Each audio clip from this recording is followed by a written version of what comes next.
la Escuela Judicial del Estado de México, con motivo del coloquio Conjunto de Ciencias Jurídicas. Acompañándonos en este evento, contamos con la presencia de Iván de Jesús Pereda, alumno de maestría de la Escuela Judicial del Estado de México.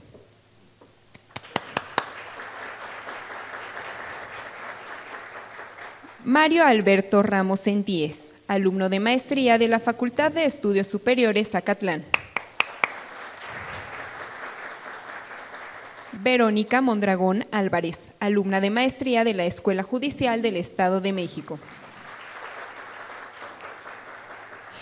Gerson Rodríguez Gallardo, alumno de maestría de la Facultad de Estudios Superiores Zacatlán.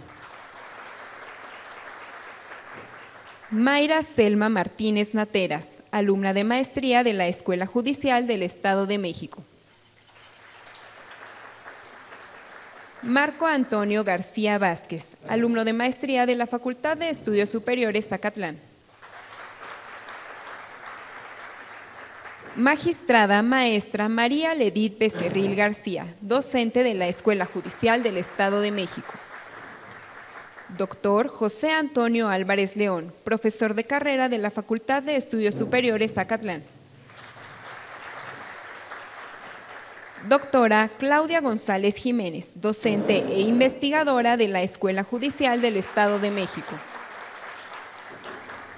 Doctor Mario Enríquez Carvajal, profesor de la Facultad de Estudios Superiores Zacatlán. Doctor Víctor Hugo Dávila Ortiz, docente de la Escuela Judicial del Estado de México. Doctor Javier Díez García, profesor de tiempo completo de la Facultad de Estudios Superiores Zacatlán.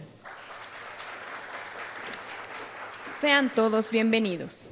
Damos la bienvenida a las autoridades de la Escuela Judicial del Estado de México, así como de la Facultad de Estudios Superiores Zacatlán.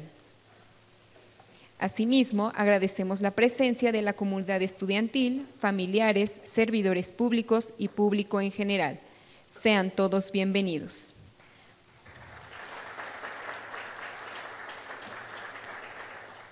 Para dar inicio a este evento, cedemos el uso de la palabra a la coordinadora de enlace académico de la Escuela Judicial del Estado de México, doctora María de la Luz Ruiz Beltrán, quien ofrecerá un mensaje de bienvenida.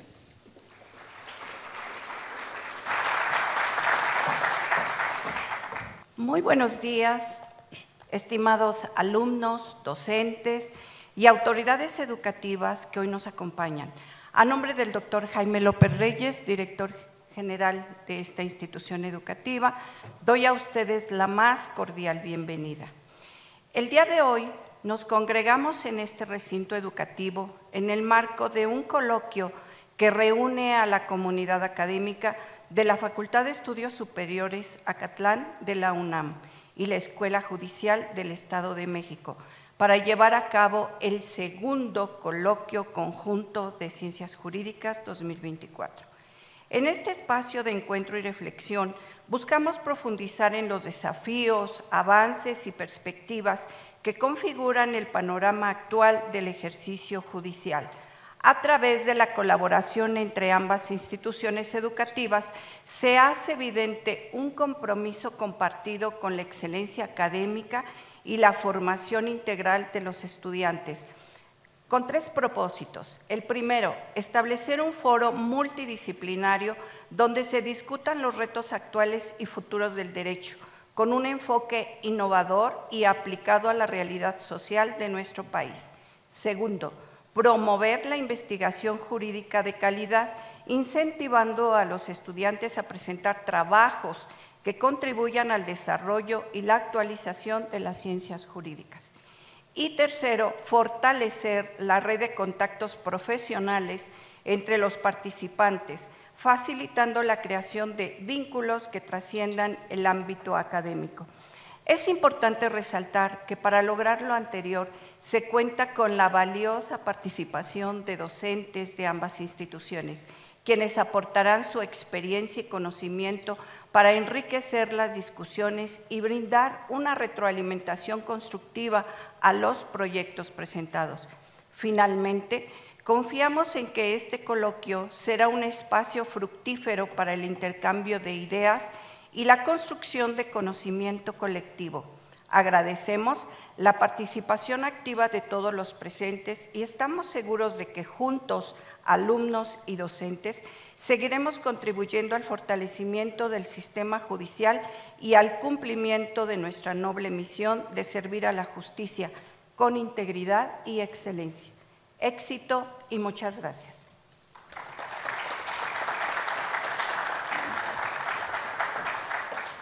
Agradecemos las palabras de la doctora María de la Luz Ruiz Beltrán. En este momento daremos comienzo con las exposiciones de tesis. Recordamos a nuestros expositores que contarán con un tiempo de 10 minutos para llevar a cabo su exposición. Asimismo, a los docentes que llevarán a cabo réplicas, les recordamos que cuentan con un tiempo de 5 minutos. Les solicitamos respetuosamente su colaboración para cumplir con estos tiempos. Iniciamos con la exposición de tesis intitulada La verdad en el proceso penal ante el principio de no autodiscriminación, a cargo de Iván de Jesús Pereda, alumno de la Maestría en Derecho Judicial de la Escuela Judicial del Estado de México. Ok, bien. En planteamiento del problema de esta investigación, se considera que la verdad es un elemento esencial para la emisión de sentencias justas, por lo cual se han creado algunas figuras procesales, como la protesta de decir verdad y el delito de falso testimonio, para garantizar que la información que se incorpora a juicio sea la más cercana a la realidad. Sin embargo, existe una excepción por cuanto hace al imputado, al prevalecer la garantía de no autoincriminación, algo que representa un problema en desequilibrio procesal que ya no encuentra una justificación real y además limita la justicia. Por ello resulta necesario realizar un análisis que permita establecer, acorde al sistema procesal acusatorio, cómo debe continuar esa comunicación. Eso es por cuanto hace el planteamiento del problema. En relación a la pregunta de investigación que tenemos para esta investigación, señala lo siguiente: ¿cómo opera la comunicación entre el principio de no autoincriminación con respecto a las figuras procesales que garantizan que la información se incorpore a juicio sea verdadera en el sistema procesal penal acusatorio? En relación a esto se enmarca una hipótesis. En la hipótesis nosotros consideramos que el desequilibrio procesal en la comunicación surgió del sistema penal inquisitivo, que permaneció en el sistema penal mixto con respecto a la prevalencia de la garantía de no autoincriminación sobre las figuras procesales que procuran aportar información verdadera a juicio. Es anticuada en el sistema procesal penal acusatorio, por lo que debe existir una nueva comunicación procesal. En objetivo general, tenemos como objetivo dentro de la investigación analizar cómo opera la comunicación entre las figuras procesales que garantizan una información verdadera con respecto al principio de no autoincriminación, para proponer o poder así establecer otro tipo de comunicación en la continuidad de esa relación. En objetivos específicos, que en se establece, digámoslo así, el capitulado de lo que va a ser la investigación, tenemos como primer objetivo determinar el tipo de verdad que se persigue en el proceso penal acusatorio, así como las figuras procesales creadas por su logro. Analizar los sistemas penales que justifican la existencia del principio a la no autoincriminación, que da lugar al derecho a mentir, así se ha denominado por algunos autores. Analizar cómo operan las comunicaciones del proceso penal a la luz de la teoría de sistemas en relación con el funcionalismo operativo. Elaborar una propuesta sobre el tipo de comunicación que debe existir entre las figuras procesales y el principio de no autoincriminación. Bien, ahora en relación a la estructura de la investigación o el capitulado, si se dan cuenta, tiene una relación con lo que hacen los objetivos específicos. Por eso son 4 capítulos, son 4 objetivos específicos. En la estructura de la investigación, el capítulo primero habla sobre la verdad y su implicación en el desahogo de los órganos de prueba. Como subtemas tenemos teoría de la correspondencia, coherencia de la verdad, que es una de las teorías de la verdad. Figuras procesales que limitan a los órganos de prueba a conducirse con verdad. En esta tenemos a lo que es la protesta de decir verdad y el falso testimonio. Son estos 2 elementos. En el capítulo segundo tenemos el derecho del imputado a la no autoincriminación, analizar qué es la naturaleza, qué es lo que se implica la no autoincriminación. Por eso tenemos el subtema primero y segundo, que es la no autoincriminación y el derecho a mentir. Posteriormente, el capítulo tercero, hablaremos de la teoría de los sistemas y el funcionalismo operativo. La comunicación en la teoría de los sistemas será el subtema 1, que es de Niklas Luhmann, y el subtema 2, el funcionalismo operativo de Armin Naschie. En el capítulo 4 vamos a encontrar ya, digámoslo de esta manera, la conclusión del análisis que hemos hecho anteriormente, y por ello lo hemos considerado como la comunicación y función de los elementos del sistema procesal penal para la verdad y la justicia. En el primero se analizará la comunicación y función de la verdad con respecto a la no autoincriminación. En este momento ya se estarían comparando ambas. Y el del subtema segundo, la verdad como el camino a la justicia. Posteriormente tenemos ya como conclusiones de la investigación, o podríamos obtener como una conclusión de la investigación, que la justicia penal finaliza con una sentencia, ya sea absolviendo o condenando. Para llegar a una sentencia se requieren de medios de prueba que acrediten o no los hechos y consecuentemente el delito y la responsabilidad penal. Por tanto, es de suma importancia que la información que se incorpore durante el proceso sea veraz. Tanto la protesta de decir verdad como el falso testimonio constituyen un límite para que los órganos de prueba aporten información veraz en el proceso penal. Debe considerarse la asimetría que éstas juegan en la comunicación que tiene con respecto al derecho de no autoincriminación del imputado. Por tanto, el desequilibrio que una vez fue justificable ya no lo es. El análisis trae implicaciones prácticas en cuanto a la impartición de justicia, pues la información veraz que aporte el imputado en el proceso penal constituye uno de los elementos sobre el que se emite la sentencia, ya sea de condena o de absolución. Por tanto, trascienden un beneficio para la impartición de justicia penal con sentencias más justas. Tiene implicaciones sociales, en tanto que se abre la posibilidad de contar con sentencias apegadas a la realidad del hecho social motivo de juicio y que si bien la intervención no contesta la respuesta de garantizar que en el proceso penal no se falta a la verdad, sí se avanza en esa dirección y deja abierta la posibilidad de nuevas investigaciones en torno al tema de la protesta de ley y falso testimonio. Es decir, para saber si éstas realmente están cumpliendo con su función, como límite para que los órganos de prueba se conduzcan con verdad. Eso es en términos generales lo que es el proyecto de investigación, la investigación que se pretende realizar. En la bibliografía que tenemos para poder realizar esta investigación, hemos considerado diversas revistas. Hemos analizado a partir de… hemos hecho aproximadamente la revisión de 50 referencias bibliográficas, sin embargo, aproximadamente son 25 o 30 las que van a formar parte de la investigación. Eso sería, en términos generales, el proyecto de investigación que estamos realizando y que estamos desarrollando y que ya estamos estructurando. Gracias. En este momento cedemos el uso de la palabra al docente que llevará a cabo la réplica.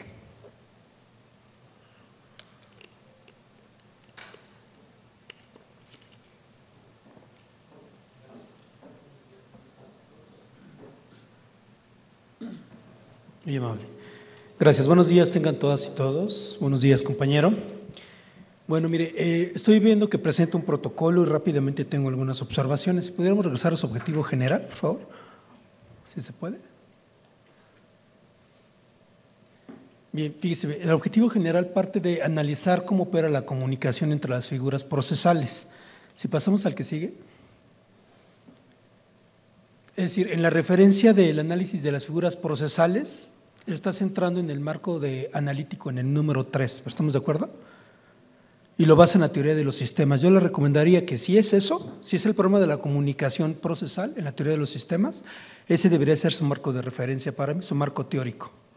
Es decir, de acuerdo con Sampieri, primero tendríamos un marco teórico conceptual, un marco referencial, un marco de discusión, que es el 3, donde se desarrolla el problema para pasar al analítico. Y usted en el 1 tiene la determinación de la verdad. Entonces pregunto yo, ¿su eje central de la discusión teóricamente va a ser la verdad o la comunicación a través de la teoría de los sistemas? Entonces yo sugeriría que el marco teórico estuviera soportado, el 3 en el 1, ¿no? y referenciado el análisis a partir de los sistemas, la verdad a través de los ejes de la comunicación, ¿no? Esa sería una observación. La otra, me llama que en el problema usted va a analizar un problema a partir de un problema procesal.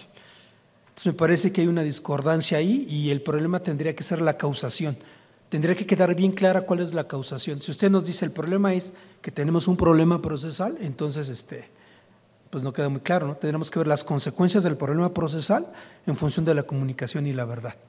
Son los ejes estructurales que yo veo de su trabajo, por lo que de primera mano podría ver. Entonces yo le sugeriría que haga el ajuste, determine la causación a partir de lo que usted dijo que era el eje central, ¿no?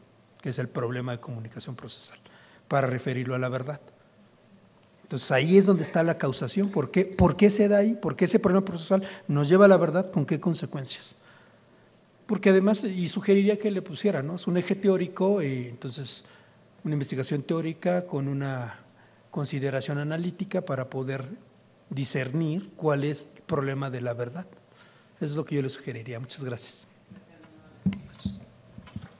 Gracias. Bien, Iván, nada más comentarte que justamente el marco referencial, cuando tú hablas de la cuestión de la teoría de sistemas, quizás no lo expones aquí tan bien.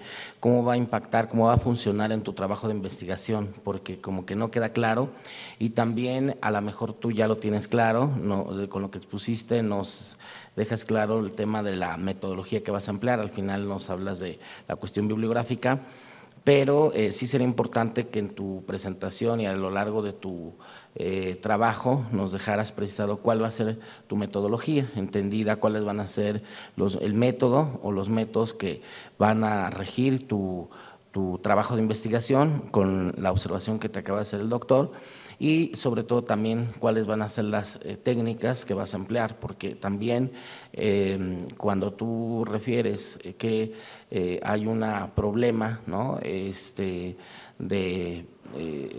de vinculación a la verdad, y luego hablas también de esta cuestión procesal, como bien te apunta el doctor, no hay esa claridad para que puedas continuar con tu investigación. Bueno, buenos días, Iván. A modo de consejo, el que no te metas en problemas interpretativos en relación a, cerrabas diciendo, para que se consigan sentencias más justas. ¿Qué es lo justo, lo normativo o lo moral? Te lo digo porque si te vas a ir por una vertiente positivista, lo justo es lo que te pone la ley, tan, se acabó. Y comentabas una cuestión de derecho a mentir.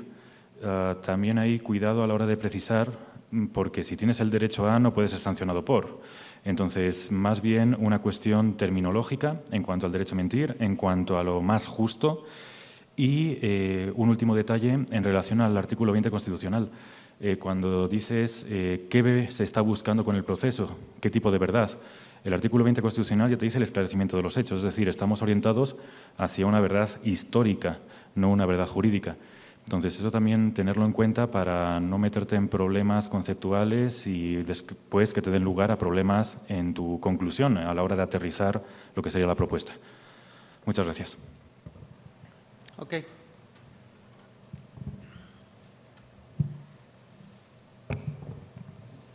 Continuamos con la exposición de la tesis intitulada La ausencia de límites en las acciones efectuadas por el personal adscrito a la Unidad de Supervisión de Medidas Cautelares y suspensión condicional del proceso en materia penal para adultos respecto a la suspensión condicional del proceso en la Ciudad de México en el periodo de 2015 a 2023, a cargo de Mario Alberto Ramos Sentíes, alumno de maestría de la Facultad de Estudios Superiores Zacatlán.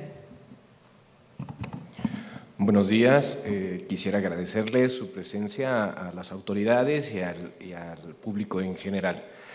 Bueno, mi tesis se titula, como ya nos comentó la compañera, La ausencia de límites en las acciones efectuadas por el personal adscrito a la Unidad de Supervisión de Medidas Cautelares y suspensión condicional del proceso en materia penal para adultos respecto a la suspensión condicional del proceso en la Ciudad de México en el periodo 2015 a 2023. Mi pregunta inicial es, ¿de qué manera esta ausencia de límites en las atribuciones otorgadas al operador jurídico al momento de realizar las funciones de vigilancia sobre la persona sujeta a un proceso penal en la Ciudad de México, que ha sido beneficiada con la salida alterna denominada suspensión condicional del proceso, puede verse afectada debido a la pérdida de la seguridad jurídica? Como hipótesis, yo digo que la ausencia de límites en las acciones realizadas por parte de los operadores jurídicos encargados de la vigilancia de las condiciones impuestas a las personas sujetas a un proceso penal en la Ciudad de México, al que se le ha otorgado una suspensión condicional del proceso, puede vulnerar la seguridad jurídica del mismo debido a la diversidad de criterios en la aplicación de las acciones de supervisión inherentes a la salida alterna, que a la postre podrían generar actos de molestia no justificados de acuerdo a la naturaleza de las condiciones impuestas. Para ello, dentro del capitulado, en el capítulo primero, se pretenden analizar las teorías filosóficas relacionadas con la imposición de la suspensión condicional, toda vez que es el objeto de estudio de esta investigación, así como los efectos de su imposición en correspondencia con el ejercicio del poder, el riesgo social y el derecho penal mínimo, con la finalidad de identificar si los efectos de esta suspensión condicional pudieran generar una violación a la dignidad humana, así como una repercusión al derecho a la seguridad y certeza jurídica de las personas sujetas a proceso penal. Para ello, este capítulo primero está basado en la teoría del poder de Michel Foucault, la teoría de la sociedad de riesgo de Ulrich Beck y la teoría del derecho penal mínimo de Luigi Ferraioli.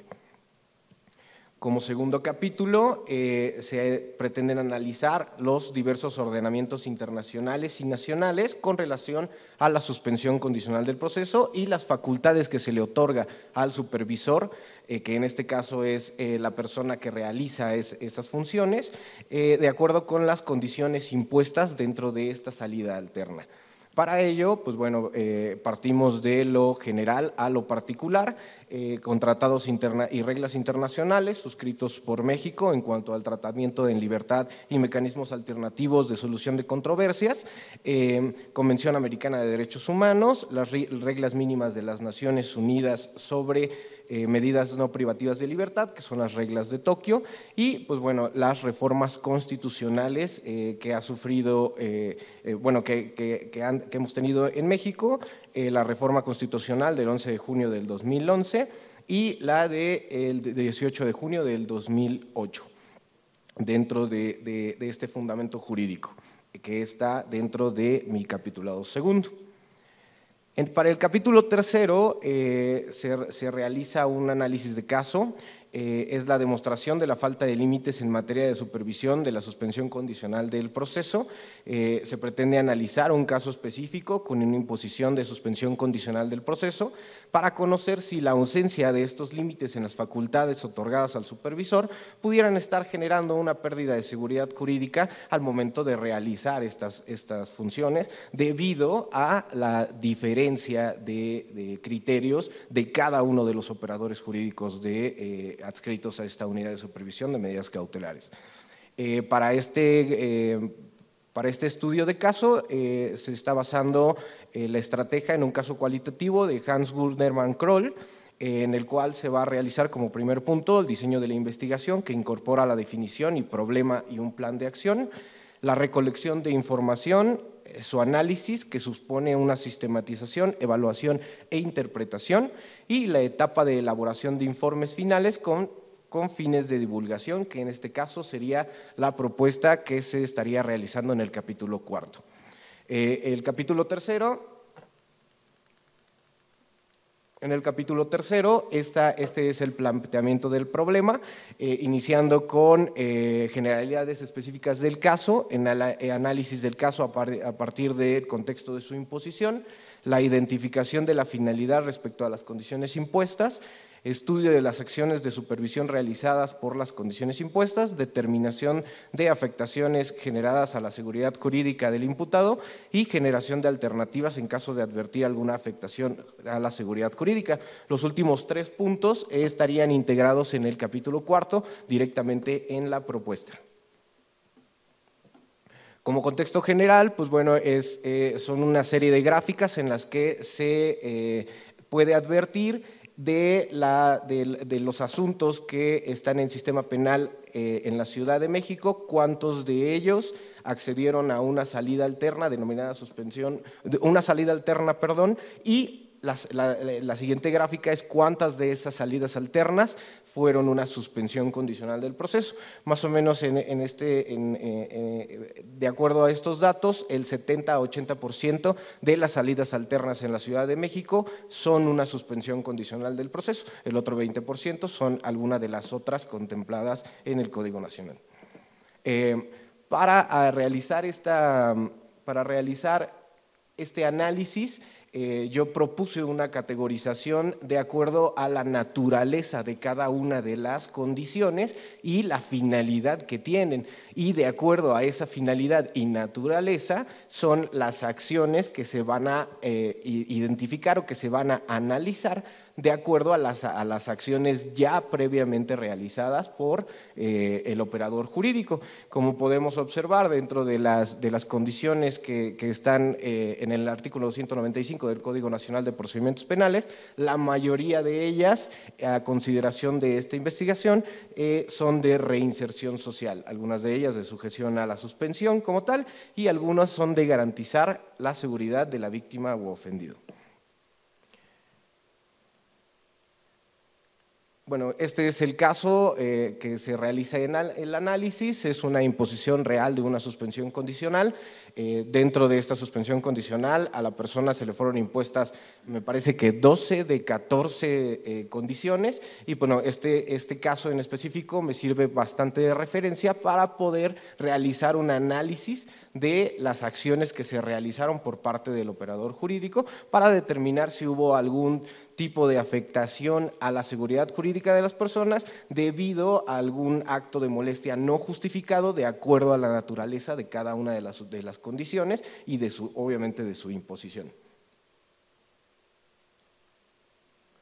Dentro de este análisis, pues bueno, vienen algunos generales de la persona que son tomados en cuenta dentro de este análisis, como son las actividades que realiza la persona y a qué se dedica, si tiene algún tipo de reporte de consumo de sustancias, etcétera, ya que muchas de las condiciones tienen restricciones con respecto a la utilización de drogas, tener un trabajo lícito, etcétera, etcétera. Entonces, todos estos datos nos sirven como apoyo para realizar este análisis. Y realizando este análisis se detectó que la afectación que más es común dentro de la suspensión condicional pues es el uso de medios electrónicos que son demasiado invasivos y que no justifican de acuerdo a la naturaleza y finalidad de cada una de las condiciones. Ok. Esto es parte de un poco de mi bibliografía, no es toda, justamente porque bueno, esta es una presentación, realmente vienen algunas bibliografías solo como referencia y pues bueno, les agradezco mucho su atención, quedo a sus órdenes cualquier comentario. En este momento cedemos el uso de la palabra al docente que llevará a cabo la réplica.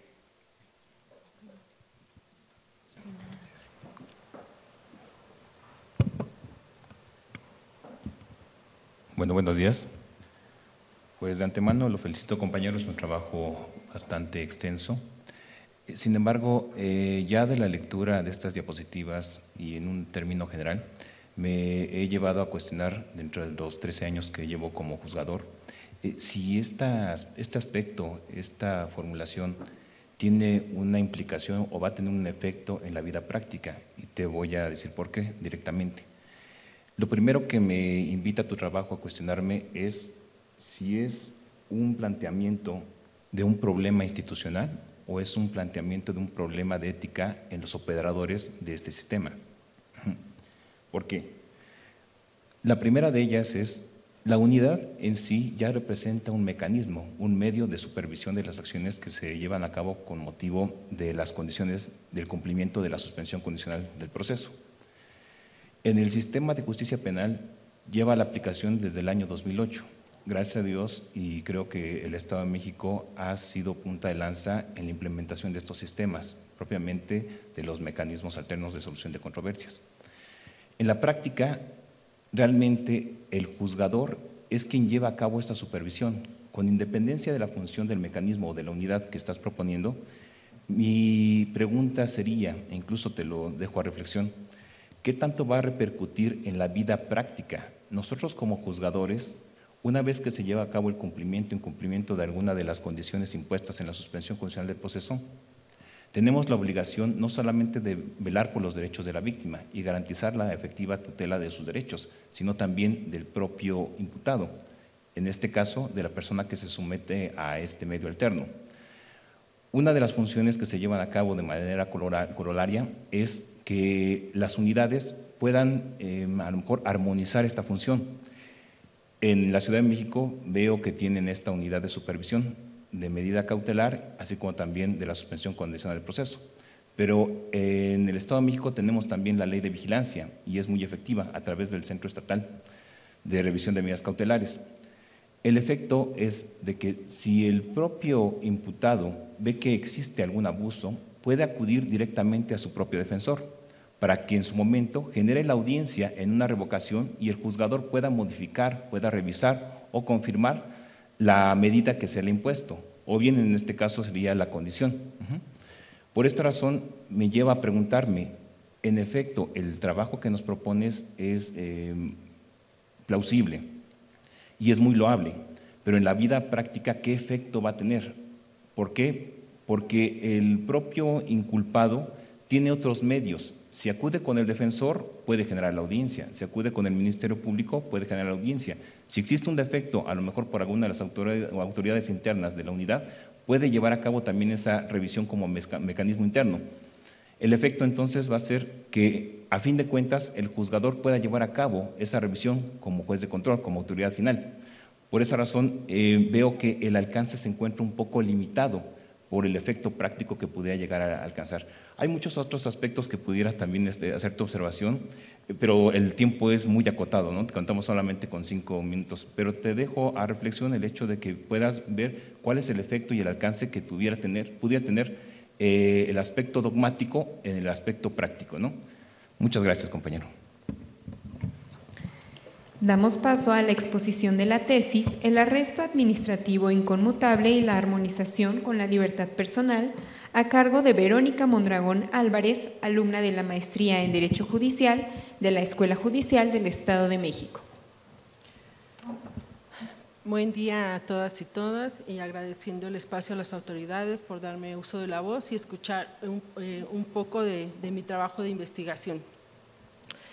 Pues la suscrita en su planteamiento del problema justamente señalo que ante el propósito de que las autoridades persiguen para imponer el arresto administrativo inconmutable en la Ciudad de México, y no olvidando que el propósito es procurar una convivencia armónica entre los habitantes de la Ciudad de México.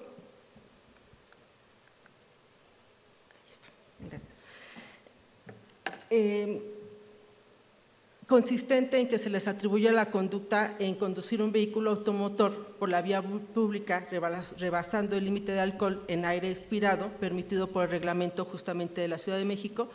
Ahí surge la inquietud o la incertidumbre a la que hace uso de la voz, que se atente contra el derecho humano a la libertad personal. Ello tomando en consideración que justamente este arresto administrativo inconmutable forma parte de las sanciones que puede imponer la autoridad administrativa y que se encuentra bajo el amparo del Ordinal 21 de nuestra Constitución, porque justamente este incumplimiento a esta disposición administrativa pues le va a revestir este carácter privativo y va a tener como consecuencia restringir la libertad personal ambulatoria por un tiempo determinado y con efectos definitivos. Entonces, con este criterio quiero evidenciar esta facultad, sí, destacando a esta conducta que pone en riesgo la integridad física del propio infractor, de terceros, ¿no? Pero también las afectaciones a este derecho que solamente se pueden dar de manera fundamental. Precisamente de ahí que radica esta incoherencia en mi concepto del derecho administrativo con el derecho penal.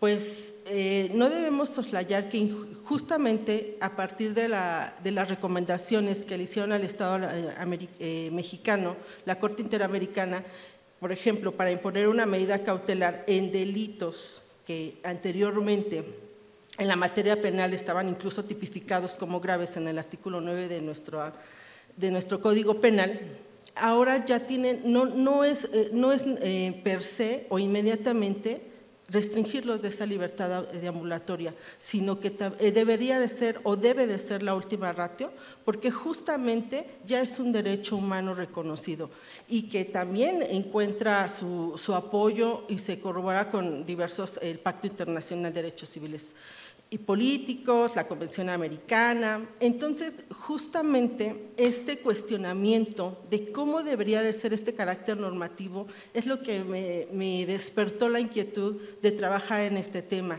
y justamente armonizar esta potestad sancionadora con la reforma constitucional del 2011, que justamente buscó principalmente el fortalecimiento del sistema de reconocimiento y protección de los derechos humanos en nuestro país, entre los cuales, insisto, emerge la libertad personal. Mi pregunta de investigación inicialmente es ¿cómo debe entenderse el arresto administrativo inconmutable para ser armónico con la libertad personal?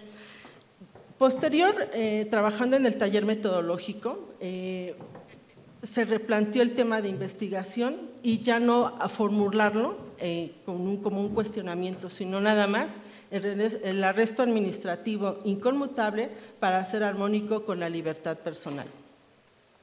Mi hipótesis es si el conducir un vehículo automotor por vía pública, sobrepasando el límite de alcohol, de aire expirado que les he comentado, o de alguna otra sustancia psicotrófica, a que alude justamente el reglamento de la Ciudad de México, específicamente en su ordinal 50, si no es una de las conductas más dañinas para la sociedad, entonces a las personas que se les imponga este arresto administrativo inconmutable, ¿se le ha vulnerado su derecho humano a la libertad personal?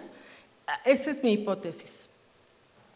Mi objetivo justamente es analizar lo que ya les he comentado con anterioridad, para determinar si reúne las características de conducta dañina o no para esta sociedad o no, y para ello, así, insisto, determinar si a las personas que se les imponga este arresto administrativo inconmutable se les va a vulnerar el tan mencionado derecho humano a la libertad personal. Tengo varios objetivos específicos, aquí quise acortarlos. Inicialmente o básicamente los primeros son revisar definiciones desde su aspecto filosófico, jurídico, incluso jurisprudencial, de vía pública, límite de alcohol, libertad personal, presunción de inocencia, arresto administrativo inconmutable, derecho humano, cuáles son todas esas características, especificar, por mencionar algunos otros, examinar u opinar sobre esa desarmonización del derecho penal y el derecho administrativo, que es a donde yo quiero enfocar mi tema de investigación. La estructura del trabajo de la que está haciendo uso de la voz se basa en 4 capítulos. En el primero le he estado insertando los 4 módulos que tuvimos en el taller metodológico y que aún sigue en proceso de reorganizarse, porque inicialmente yo había presentado mi protocolo de investigación, pero justamente al entrar ya al trabajo como tal, al ir a campo e investigar, pues todavía tengo que reestructurar varias cosas y planteamientos, pero básicamente van a tener estos puntos a acotar. Mi tema, mi problema, mis antecedentes, porque, insisto, en el protocolo anterior incluso mis antecedentes lo había organizado en 2 capítulos y aquí lo estoy acotando en un primer capítulo, el marco teórico y conceptual, con la guía de nuestros doctores en el taller metodológico, incluso con mi asesor de tesis. Bueno, justamente lo quise comprimir si se me permite esa palabra, en este capítulo segundo, y utilizando justamente los enfoques teóricos que vimos, la teoría de la investigación. Bueno, para ya no hacer más largo mi intervención, en el capítulo tercero justamente ya va a ser la presentación del caso de estudio, pero enfocado justamente a las dimensiones tanto normativa, social, institucional e incluso organizacional, porque este trabajo tiene que, o estimo que tiene que adecuarse a la realidad o al contexto social que actualmente nos desenvolvemos y que pues ya tiene varios años que fue implementado en la Ciudad de México. Finalmente, en el capítulo cuarto, ahí voy a centrar justamente en por qué investigación me voy a decantar, y básicamente de estas tres haré una introducción, sí, pero estimo que la mía se va por una investigación cuantitativa, porque justamente hablamos de datos, de estadísticas, y esta investigación va enfocada a las ciencias formales, como en este caso es el derecho. Voy a también plasmar las técnicas, los instrumentos, justamente la sistematización, análisis y resultados de lo que tenga. También en su momento, obviamente, dependiendo del tema de investigación, en mi caso estimo que también es a partir también de conclusiones, pero también anexos que pudieran ejemplificar como justamente las estadísticas o demás de acuerdo a la temporalidad en la que estoy trabajando mi tema de investigación, y que se verá reflejada justamente, insisto, para ilustrar el contenido de lo que va a ser mi trabajo de investigación. Para finalizar, justo en las conclusiones, voy a tomar en cuenta lo que se había comentado en el taller metodológico, que es justo las hipótesis planteadas en el trabajo, va a ser una afirmación o va a ser el contenido de un trabajo, y lo que conlleva a puntualizar si fue contestada mi interrogante que en un inicio me planteé, y finalmente sí voy a establecer sugerencias a investigaciones futuras, porque actualmente en el Estado de México, específicamente en el municipio de Nezahualcóyotl, también ya está implementándose el programa de Conduce con Alcohol, y es un equitativo a lo que se conoce como el denominado torito en la Ciudad de México. Aquí en Nezahualcóyotl es el coyotito. Agradeciendo de antemano la atención que me otorgan, y quedo a sus órdenes. En este momento cedemos el uso de la palabra al docente que llevará a cabo la réplica. Gracias. Gracias, compañera. Mire. Gracias. Compañera, mire, yo voy a remitir solamente a elementos técnicos del protocolo que espero que le puedan servir. Cuando yo leí el planteamiento del problema, a mí me hubiese gustado más ver la síntesis, ¿no?, que el contexto de desarrollo del problema, que está bien, pero por efectos del tiempo. Y usted utiliza dos palabras que resalta con amarillo, que son meramente subjetivas. No importa el tipo de investigación, ¿no?, teórico, documental o empírica, siempre la síntesis del problema refiere a una causación con proyección fáctica, y tiene que ser contundente. Entonces, si decimos intención, deseos, ánimos, ahí se pierde, ¿no? Tiene que ser lo que usted ve en el mundo fáctico para análisis teórico o empírico. Esa sería una primera recomendación. Porque en la hipótesis, a mí me gusta que usted es de las pocas que utilizan una implicación, un sí entonces. Si usted se fija el entonces, pasa de ese ánimo, intención, deseo de ver que algo pasa a una referencia concreta, la violación de los derechos humanos de la persona, cuando le aplica en el reglamento. Y creo que ese es el punto en la causación. Si le aplica en el reglamento en tal momento, entonces se violan los derechos humanos de la persona aquí, aquí y acá. Tiene que ser contundente, porque eso es lo que usted va a demostrar objetivamente para partir de la investigación. Entonces, ya lo tiene la hipótesis, tendría que direccionar su problema. Después, mire, yo veo muchos objetivos particulares. Veo tantos que se pierden lo que usted sintetiza por capítulo.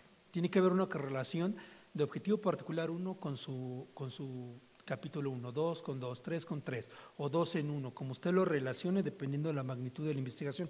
Pero son tantos que usted mismo deja muchos fuera, ¿no? Entonces tiene que sintetizar, reordenar sus categorías taxonómicas, dependiendo cómo lo dirija, ¿no? Y el tipo de la investigación. Otra vez el tipo de la investigación porque dice casos, ¿no? Igual que por ahí un compañero. Entonces, si yo voy a hacer un análisis de casos, requiere toda una metodología específica y ya desde ahí reorienta la tesis, ¿no?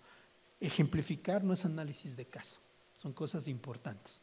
Y al final también decide cerrar diciéndonos qué va a hacer en las conclusiones, no lo sabemos, ¿no? Porque el capítulo 4, yo les decía a los compañeros, no es una referencia mía, están los Sustelia Pardiñas, por ejemplo, investigación social, dice, la estructura de una tesis es marco teórico, 2, conceptual o antecedentes, 2, marco referencial, 3, marco de discusión y el marco analítico.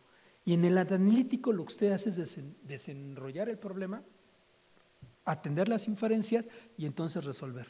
A partir de eso, las secciones son conclusiones y propuestas, dice Sampieri. No son estructuras del trabajo. Ahí se amarran, pero ahí no las pone usted, ¿no? Entonces yo le sugeriría que reordene para que pueda tener más sentido, ¿no? Creo que es un tema práctico importante que está ahí, cotidiano, y eso es lo que se busca resolver, pero reordénelo metodológicamente. Ese sería mi consejo. Gracias. Ya me excedí, perdón.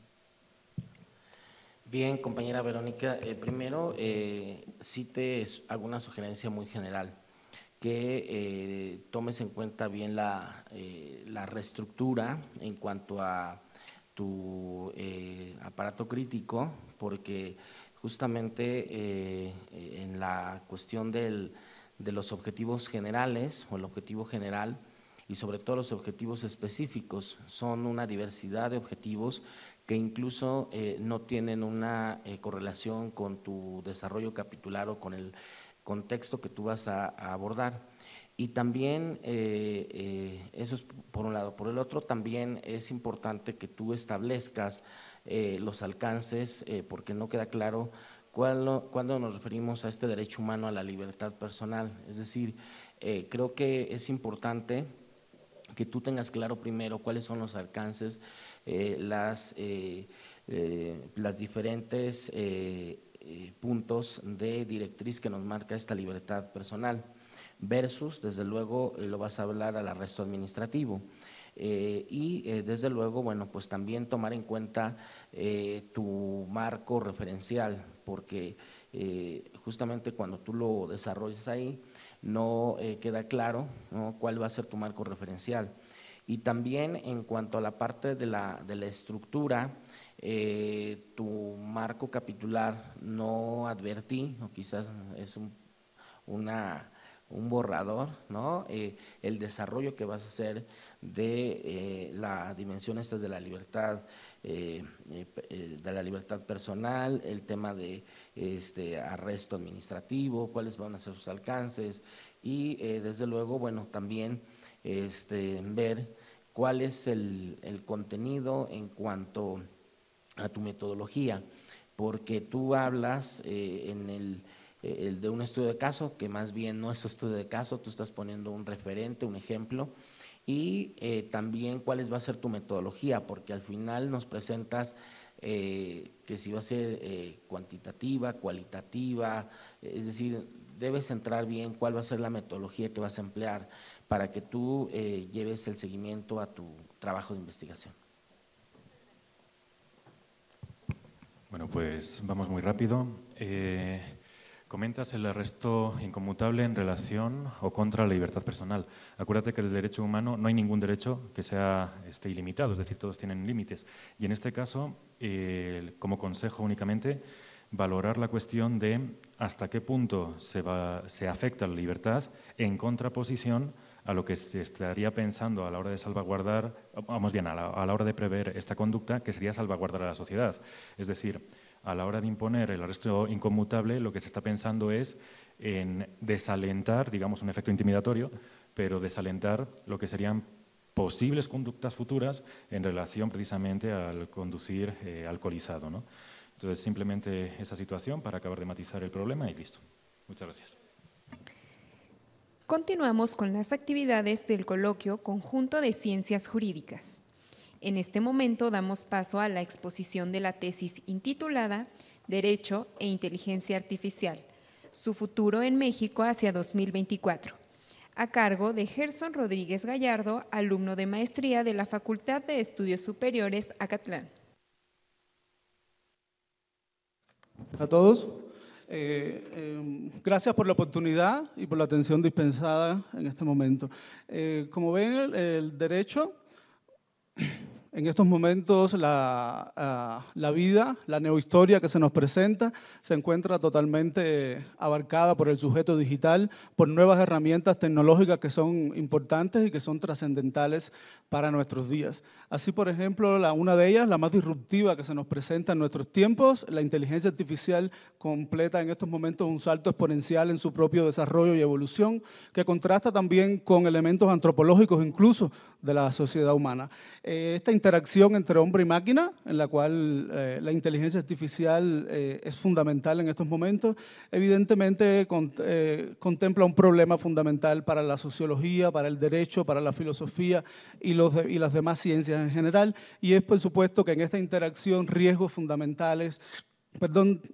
y transgresiones a los derechos fundamentales en esta propia interacción. A partir de ahí, pues, la investigación trata de preguntarse por qué los conceptos y principios éticos, jurídicos y filosóficos deben tenerse en cuenta para regular los sistemas de inteligencia artificial avanzados en México hacia 2024, teniendo, por supuesto, en vista ciertos derechos fundamentales que pueden ser transgredidos y lacerados. A partir de ello, pues, una respuesta tentativa a ese problema sería la hipótesis con la regulación de los sistemas de inteligencia artificial en México hacia 2024, basados principalmente en estos conceptos, principios y la ética aplicable. Se posibilitará a mediano y largo plazo la existencia de un marco legal coherente para la protección de derechos fundamentales como el derecho a la libertad, a la dignidad, a la privacidad y a la información. Así se traza un objetivo fundamental, principal, general, de sistematizar los conceptos y principios jurídicos, éticos y filosóficos que deben ser tenidos en cuenta al regular los sistemas de inteligencia artificial avanzados en México hacia 2024. Por ello, con la finalidad de garantizar la oportuna y eficaz defensa de los derechos fundamentales frente a posibles transgresiones tecnológicas, lo anterior a través del estudio de diversas teorías, un marco conceptual y del marco jurídico internacional y nacional. La investigación es estructurada en 4 capítulos, un marco teórico, un marco jurídico, un tercer capítulo sobre estudio problemático y finalmente un análisis de resultados y una propuesta sobre el problema de investigación. La metodología principalmente utilizada fue la metodología cualitativa, con diferentes métodos de investigación, técnicas cualitativas también de investigación y muchísimas fuentes de información que fue necesario para nutrir la investigación de nuevas categorías filosóficas, jurídicas y éticas. Asimismo, el primer capítulo es fundamental, al final ya lo interrelacionaremos, para tratar de encontrar esa simbiosis, esa interacción entre derecho e inteligencia artificial. Por supuesto, primero tratando de dilucidar qué es inteligencia artificial, cómo la concibe el derecho, a través de muchísimos conceptos, de muchísimas teorías. Todas ellas están amparadas en el garantismo, la sistematización de principios y de un transhumanismo conservador o de nuevo tipo. De cierta manera también nos vemos accesoriamente atraídos por otras teorías muy importantes también para dar más cobija a la investigación. El capítulo segundo, de forma general, plantea también la regulación internacional de la inteligencia artificial basado en la ética y principios aplicables de todos estos sistemas, basados en las leyes de la Unión Europea, los primeros que han dado origen a este tipo de recomendaciones, informes y demás en el tratamiento sobre ética y derechos fundamentales, así también como pasamos al marco jurídico mexicano, donde también se ven algunas legislaciones importantes que abren el camino para la regularización final de la inteligencia artificial de la manera en que esta sea necesaria. El capítulo tercero, que es el estudio problemático, cuenta primero con este estudio del problema con un estudio, un análisis del caso chino para de forma deductiva entrar en contexto y de cierta forma el sistema del crédito social chino basado en todos los elementos tecnológicos y de inteligencia artificial que utiliza para su realización política y social, también contempla un sistema de inteligencia artificial sumamente avanzado, el cual conlleva para ello una evidente y flagrante transgresiones de derechos fundamentales en el marco y en el contexto de su sociedad. A partir de ello, también pudimos contrastar acá en México la realidad social mediante diferentes consultas mediante el Sistema Nacional de Transparencia a un gran número de sujetos obligados y, por supuesto, ahí está una síntesis estadística, un resumen de cómo se fortalece la existencia del problema en México a la vez que se recibieron las diferentes respuestas que fueron tabuladas y cómo el patrón estatal e institucional pues, se aleja con respecto al objeto de estudio de la investigación y cómo evidentemente el problema sí está tangible y es cuantificable acá en la realidad mexicana.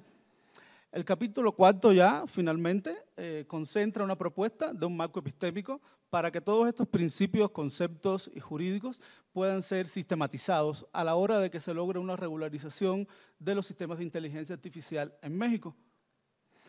Se contrastaron con resultados finales de la investigación, con el análisis del crédito social chino, con el estudio del uso y la regularización de drones en México basados en sistemas de inteligencia artificial, también, ya digamos, con todas las respuestas de transparencia, la pretensión también en algún momento del uso también de datos personales y biométricos, como está el tratamiento legislativo acá en México, el uso en los medios de comunicación de presentadores virtuales de inteligencia artificial, que también tienen su génesis y su origen en la República Popular China. Aquí también tenemos ya el Grupo Fórmula, tiene 3 presentadores de inteligencia artificial que se presentan a ellos mismos como influencers en las redes sociales y piden que sigan sus patrones de conducta, incluso también sus parrillas televisivas a la hora de llevar el ejercicio de la comunicación institucional.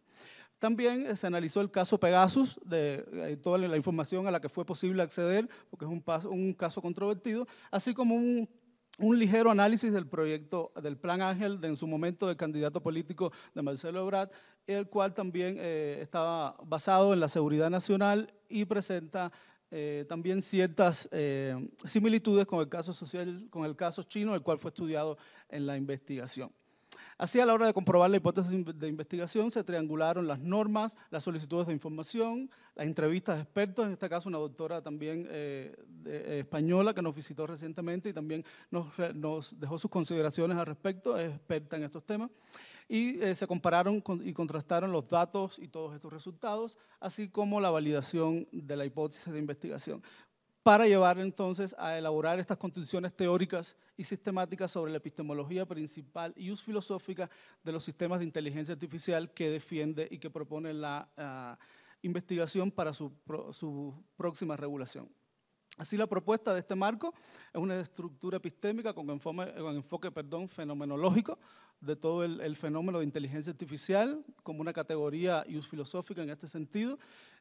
Como decía, el marco teórico, el primer capítulo es fundamental, toda vez que arrastramos nuevamente y son llamados a colegiar conceptos, principios jurídicos, éticos y filosóficos a través de todo ese marco teórico que se estudió a través de las diferentes teorías. Ahora vuelve a ser fundamental, a una vez que también utilizamos como límite a toda esta regulación los riesgos propios que entraña la inteligencia artificial de forma ética, en este sentido, así como otras a la propia interacción del hombre y la máquina en este sentido, y cómo estos derechos fundamentales pueden ser transgredidos en ese momento. Y finalmente se introduce un concepto sobre convergencia epistémica en este caso, donde se direcciona la posible regulación de estos sistemas de inteligencia artificial al uso convencional y trascendental de todas estas nuevas herramientas en la protección de los fundamentos y a la vez que se identifican todos los principios que deben ser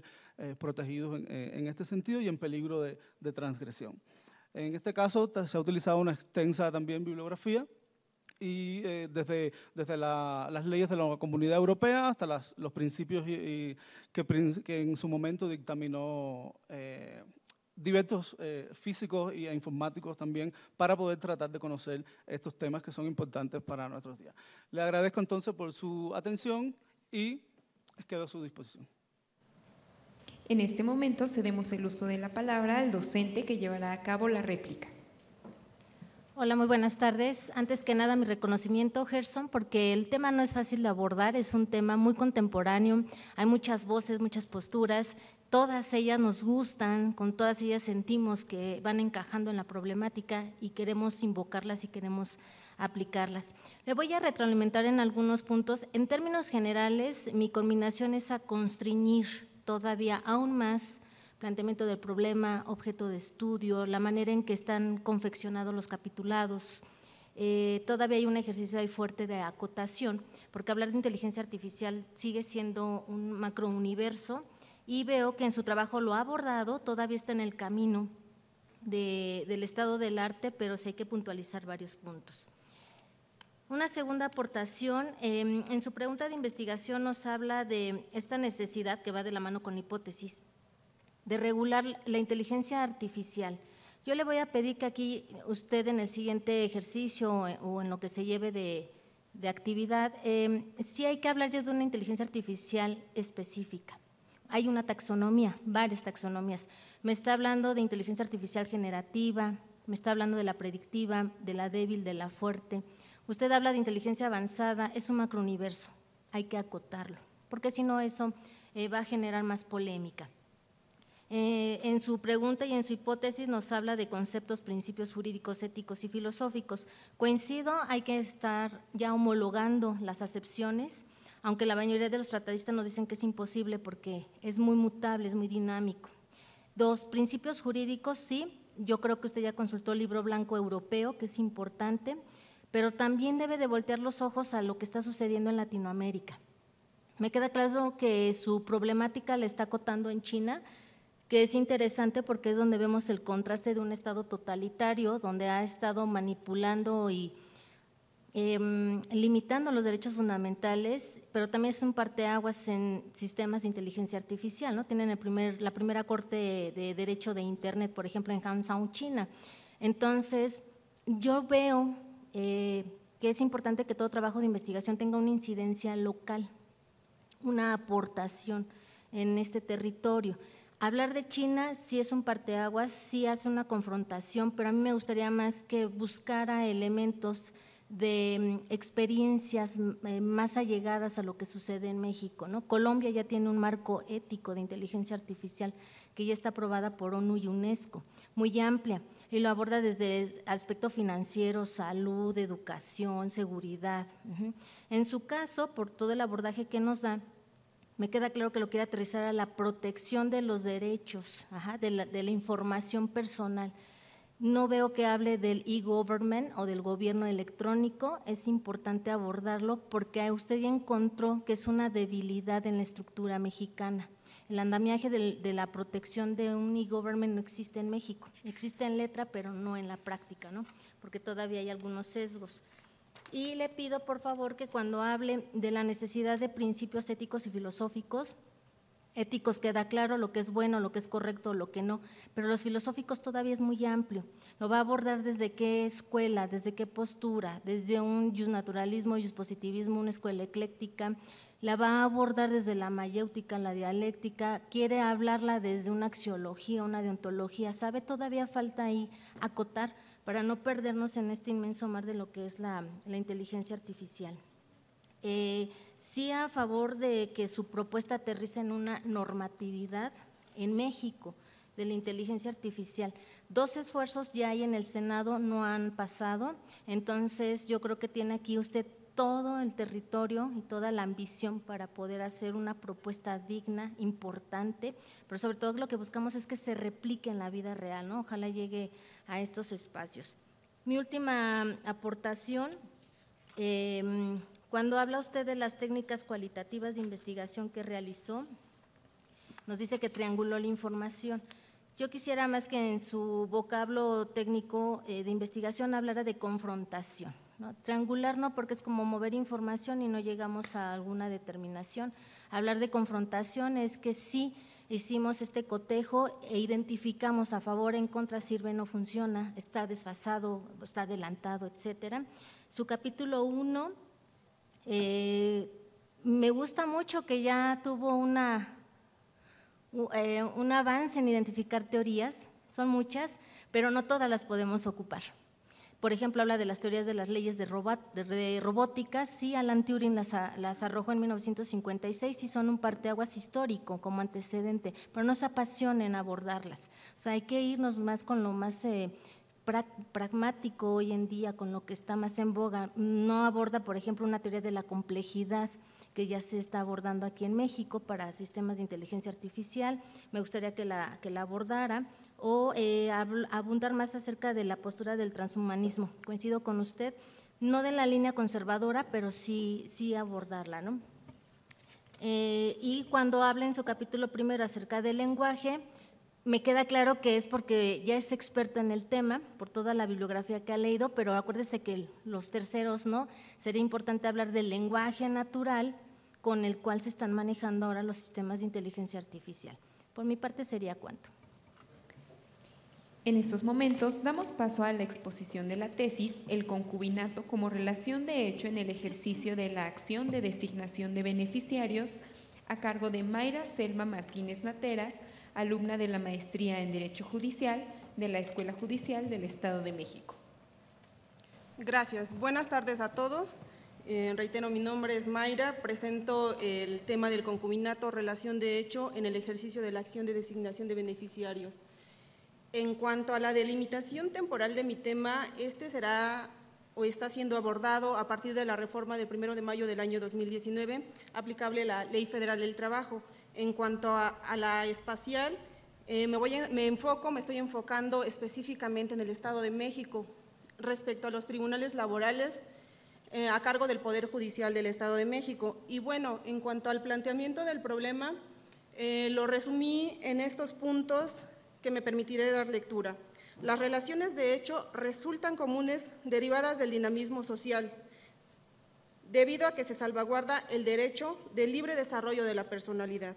La informalidad de las relaciones de hecho, en especial el concubinato, generan consecuencias jurídicas. Asimismo, la fracción tercera del artículo 501 de la Ley Federal del Trabajo no prevé el mismo concepto que a su vez contemple el artículo 400.403 del Código Civil del Estado de México.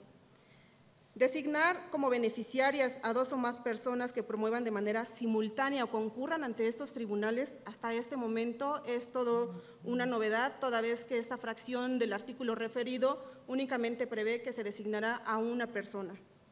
Y bueno, el planteamiento del problema, el problema social, es la protección a la familia, de acuerdo a este dinamismo social, que pese a que se ha tenido como matrimonio monógamos o que el Estado ha salvaguardado esta constitución de familia, lo que trasciende en el tema de investigación es que en la realidad social hoy en día, en específico en materia laboral, personas trabajadoras, igualmente en específico género hombre, trabajador, es una realidad social que llegan a los tribunales, comparecen una vez de su muerte de este trabajador, comparecen concubinas, comparecen esposa, concubina o alguna otra relación de hecho, donde yo en mi tema de investigación me enfoco únicamente al concubinato, de acuerdo a este problema social, y en específico se analizan las resoluciones que los tribunales laborales del Estado de México han determinado o han fallado hasta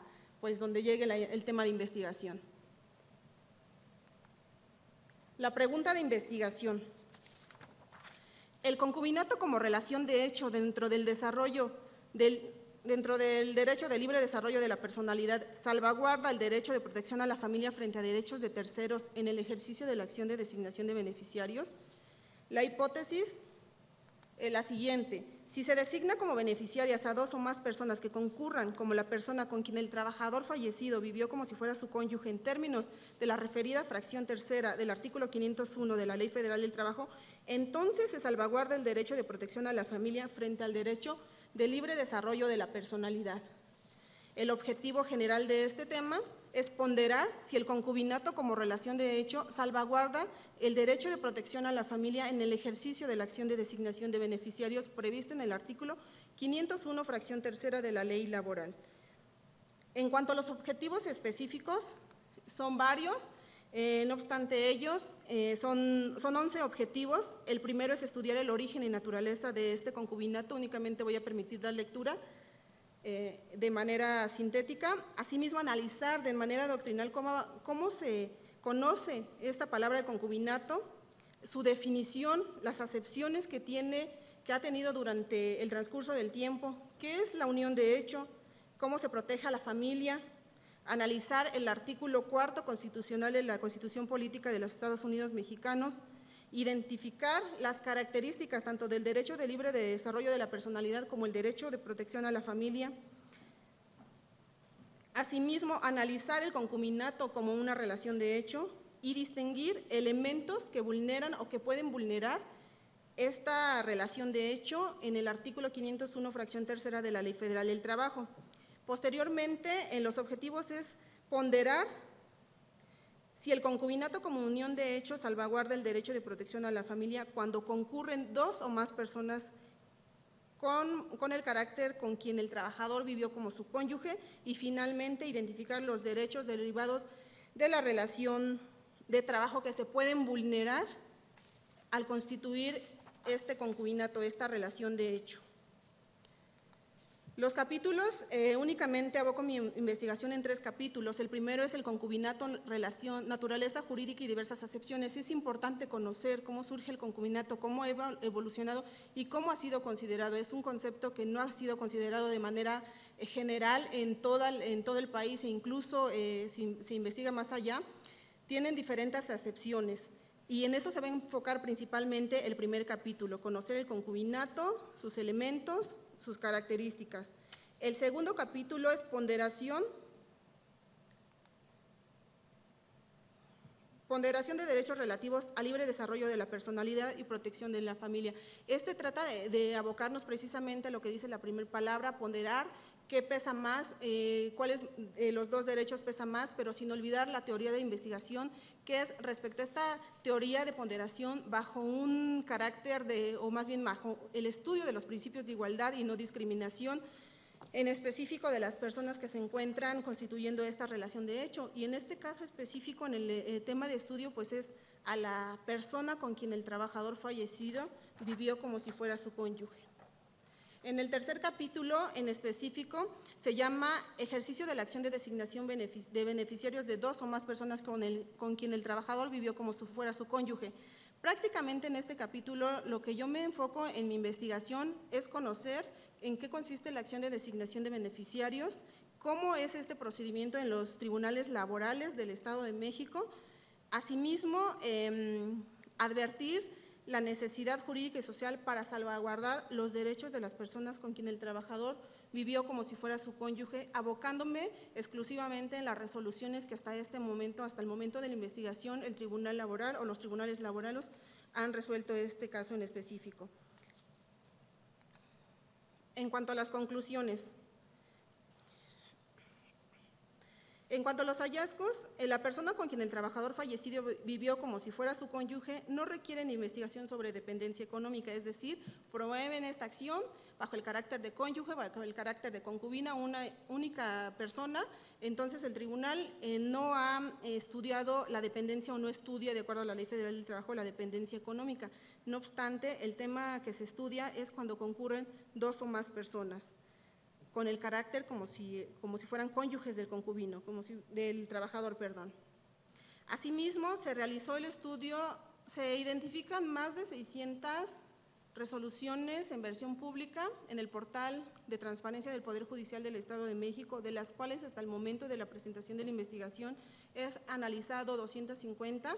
Me permiten advertir diversas cuestiones. La primera, un punto muy importante, que en un 80% lo promueven concubinas, personas en carácter de concubinas. De estos casos, en el caso de estudio que se analiza, 3 casos se relacionan, es decir, compareció la esposa, compareció una persona con quien el trabajador vivió como su cónyuge, y en uno específico se advierte cómo resuelve el juzgador, atendiendo no a los principios que se estudian en esta investigación o los que se trata de abocar la investigación, sino más bien a una literalidad de voluntad del trabajador para designar a una persona como si fuera su concubina, y bien, la Ley Federal del Trabajo ya le da todo el derecho a la esposa. Entonces, esta resolución sí se designó a las dos, pero respecto de aspectos diversos al tema de estudio.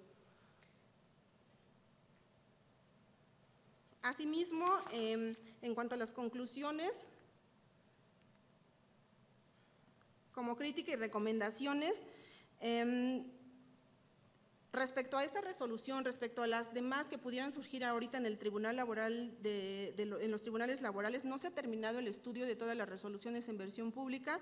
No obstante, yo considero que el problema social está ahí, incluso con las resoluciones a las que me enfoqué en estudio se advierte o se trata de salvaguardar el tema la protección a la familia.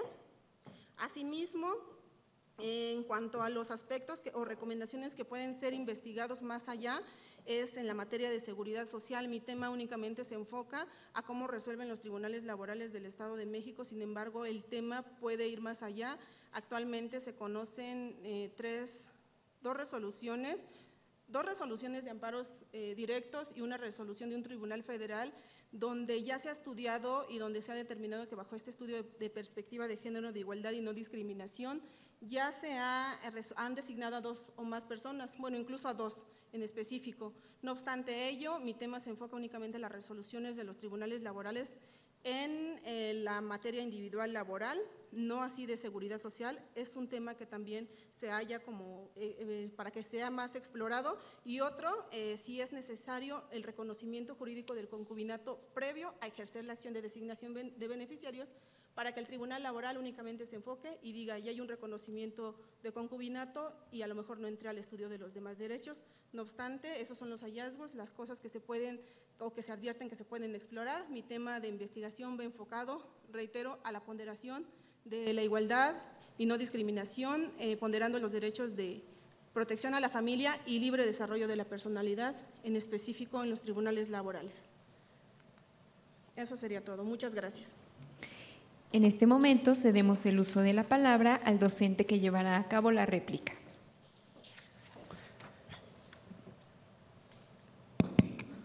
Gracias.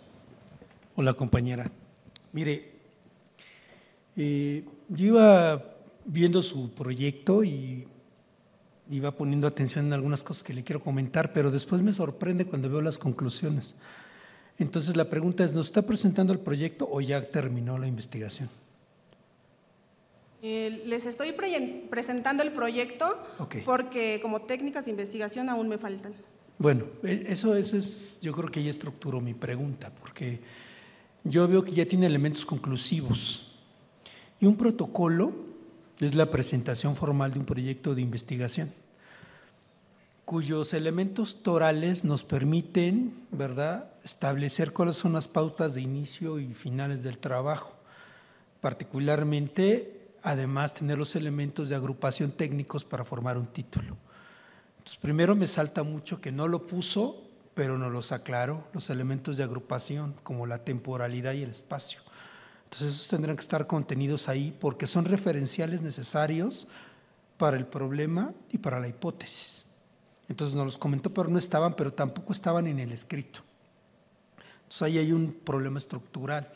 Segundo, a mí me parece que la hipótesis está muy abierta y otra vez encuentro elementos conclusivos. Me parece que habría una discordancia ahí. Y por último, pues otra vez, ¿no?, los verbos, el objetivo general, me parece que, no me parece, sino que la categoría del verbo que usted utiliza para resolver el problema de investigación está muy por debajo por los de análisis que utiliza en los objetivos particulares. Son demasiados verbos para referenciar a los elementos que construyen la tabla de contenidos. Es decir, me ubico yo en esto pues porque no tengo el documento, nada más lo que veo, pero es muy importante. El protocolo es principio y fin, no lo digo yo, otra vez Teresa John, Pardiñas, Sampieri. Entonces yo creo que sí habría que poco darle una arregladita ahí al proyecto y yo diría, como dice Sampieri, que las conclusiones pues, solamente son un segmento posterior después del desarrollo analítico. Porque si ya lo sabemos, pues ¿para qué hacemos la investigación? Y dos, también decirle, ¿no?, que la parte de bibliografía, no sé si más bien quiso decir fuentes de consulta, porque había ahí un poco de todo, ¿no? Entonces, pues estructurarlas y ordenarlas y no las presenta. Es cuanto, gracias. Bien, Mayra, comentarte algunos puntos, sobre todo también de fondo. Me llama la atención que reconoces, ¿no?, que lo centras en la materia laboral. Sin embargo, también justo hace un par de semanas, la Suprema Corte ya resolvió una acción de inconstitucionalidad relacionada con el poliamor, ¿no? Y sobre todo tiene que ver con el impacto que puede tener el reconocimiento, ¿no?, en ciertos derechos. Entonces creo que te serviría muy bien adentrarte a esta acción de inconstitucionalidad y también ciertos amparos que se han resuelto al tema, para que tú veas los alcances, porque tú nada más estás viendo un problema en lo laboral, pero puede impactar en otros aspectos que, con independencia de que tú dices que únicamente lo centras en la materia laboral, sí tienes que tener muy claro cuál es el impacto que puede generar, y sobre todo porque hablas, y algo muy importante, tu tema va hacia el impacto, hacia ciertos derechos, ¿no? Y entonces creo que sí es necesario que lo tengas en cuenta, porque el concubinato también ya reconocido a nivel constitucional, ¿no? Y entonces habría que ver, a nivel constitucional, por disposición de la Corte, ya lo reconoció. Y más bien aquí tendremos que ver cuál es el alcance, hacia dónde estableció la Corte en estos precedentes, y cuál es el alcance versus esto que apenas se resolvió con relación a esos parámetros, para que tú puedas tener claro cuál va a ser y plantear incluso ahí tus objetivos generales y desde luego tus objetivos específicos, porque igual, ¿no?, son diversos, con independencia también de la taxonomía que tendrás que ir estableciendo de acuerdo al grado de profundidad y de cada uno de los puntos que vas a abordar.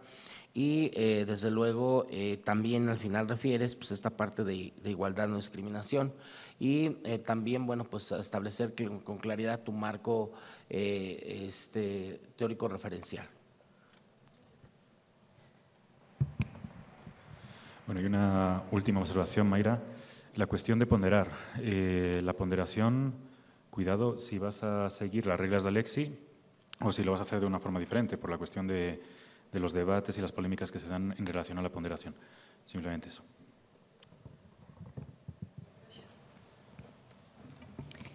Continuamos con la exposición de la tesis, la aplicación del principio de objetividad en la realización de los controles preventivos provisionales por la Policía Preventiva dentro del Sistema Penal Acusatorio, a cargo de Marco Antonio García Vázquez, alumno de maestría de la Facultad de Estudios Superiores Zacatlán. Buenas tardes, gracias. Bueno, en este sentido, pues el planteamiento del problema vamos a encontrar de cierta manera como una justificación primeramente dentro de este mismo planteamiento, pero en realidad lo que se quiere, lo que se ve que en esta situación, en esta investigación, es justamente cuando dentro de un control preventivo se legaliza la detención, cómo se llega al principio de objetividad para haber realizado este control preventivo provisional. En ese mismo sentido es donde se encuentra el punto vulnerable de la actuación de los policías dentro de la Ciudad de México. Primeramente porque, por un lado, si lo planteamos desde el hecho de que la actuación está registrada en informe policial homologado o en hechos registrados por videograbación, la pregunta sería cómo se llegó a esos hechos registrados, justamente partiendo de un control preventivo provisional, el cual tiene como base la sospecha razonada.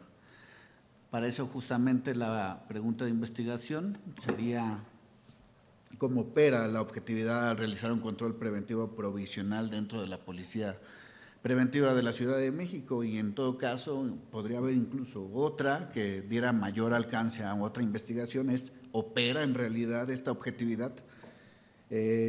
Justamente la hipótesis me va a dar como cierta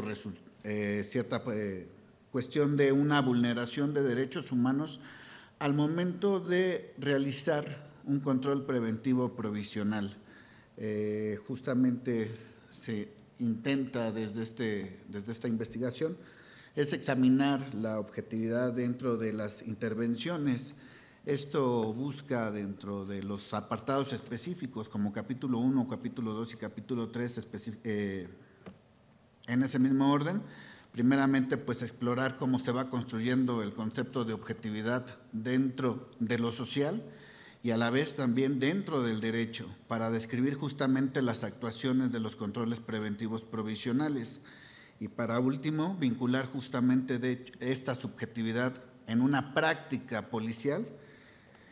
Lo anterior pues me va a permitir justamente tener propiedades, aspectos, elementos, características y sobre todo rasgos propios de las prácticas policiales de la Policía Preventiva de la Ciudad de México. Dentro de estos aspectos,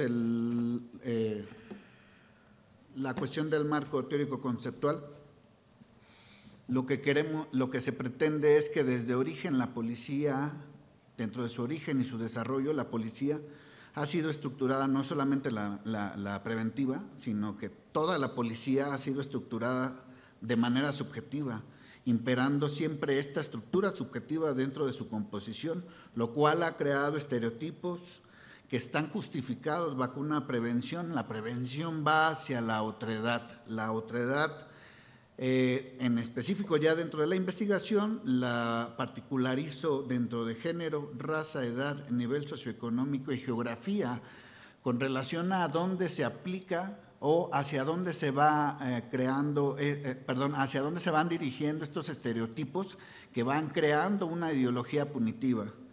Y bueno, parte de ello, en la cuestión teórico-jurídica, pues se consultan los tratados internacionales y las leyes nacionales. Es puntual decir que dentro de los tratados internacionales no se habla de objetividad, se habla de que se debe de evitar la arbitrariedad en las detenciones. Sin embargo, pues la Constitución Política de los Estados Unidos Mexicanos, a partir del 2008, nos presenta un principio, y al entender de manera, o más bien desde el entendido de esta investigación, la palabra o el concepto principio nos refiere a cuestiones éticas o morales. Y bueno, estos principios justamente también son nuevos, están a partir de 1994, bueno, nuevos relativamente hablando. Todas estas cuestiones tienen un objetivo específico que es la prevención. Dentro de la cuestión todavía del marco jurídico, se establece dentro de la investigación que lo más aproximado a través de lo consultado por una definición de objetividad es que debe ser información precisa fuera de decisiones particulares, por un lado. Incluso podría ser también lo que cualquier persona podría decidir hacer estando en la misma situación. Ahí surgen ciertas preguntas que van siendo abordadas dentro del trabajo. Todos actuaríamos del mismo modo ante esta misma situación. Eso es por un lado. Y si por el otro lado, sobre la información precisa, pues tendríamos todos esa información precisa. Es específica la información en el momento en que se realiza esa detención. Digo, lo pongo en cuestión práctica. Es la misma información que tiene un policía a un policía B al momento de detener a esa persona o, en este caso, activar un control preventivo provisional.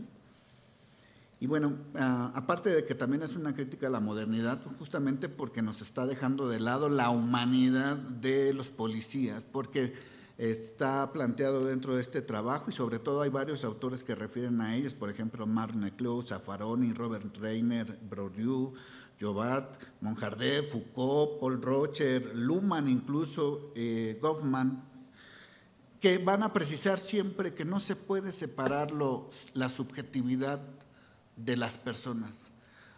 No se va a poder jamás dejar de lado la subjetividad porque no dejamos de ser seres humanos. En ese sentido es una crítica a la modernidad en forma de querer robotizar o protocolizar las actuaciones de maneras muy específicas, que al final de cuentas no está mal, pero que el problema también viene cómo el policía entiende y hace uso de ese entendimiento de lo que es objetivo o de lo que es objetividad y también de lo que es, de lo que es un protocolo, por ejemplo, ¿no?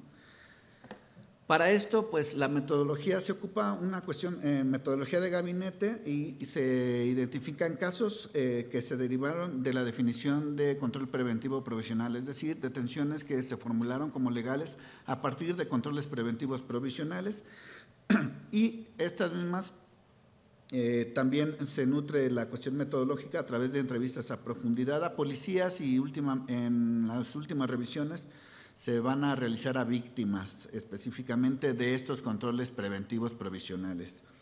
El método también parte de una cuestión del use analítico, justamente para ver qué implicación tiene en lo social el lenguaje jurídico, sobre todo el concepto de objetividad, el concepto de prevención, el concepto de objetivo, que son identificados dentro de algunas respuestas dentro de las entrevistas, donde hay una confusión específica de los policías.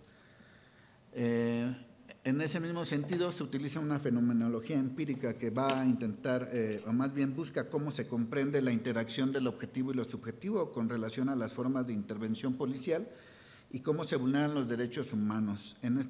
Para este caso, las intervenciones están determinadas a partir de toda interacción que tiene el policía con un ciudadano en aras de una prevención. Hay diversos ejemplos que incluso algunos compañeros creo que están abordando, que no me meto en ellos, pero que justamente pueden parecer una revisión de rutina, que es lo que vemos lo que vemos cotidianamente en la vida cotidiana, y también en ciertos videos específicos que se pueden consultar en redes sociales o programas donde se ve el C4 o el C5, las cuestiones de videovigilancia de la ciudad.